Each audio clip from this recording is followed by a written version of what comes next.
আজকে ঘুরতে গিয়ে যে গাড়ির চাকা পাংচার হয়ে যাবে সেটা আমি কোনোদিনই ভাবতে পারিনি। হ্যাঁ বন্ধুরা, চলো গল্পটা তোমাদের প্রথম থেকে বলি।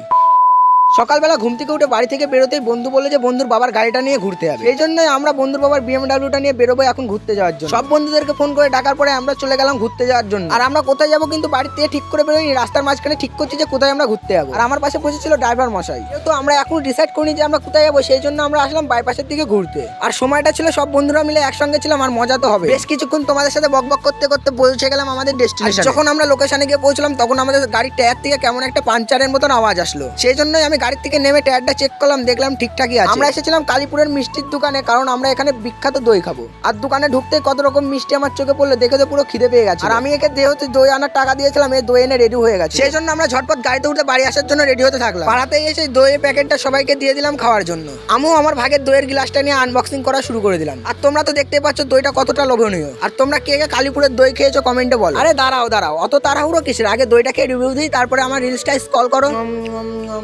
তো আমি ততক্ষণ বাড়ি যেতে থাকি, তোমরা আমার চ্যানেলটিকে সাবস্ক্রাইব করো আর কমেন্টে কিন্তু সবাই জয় হিন্দ লিখে জানাবেন।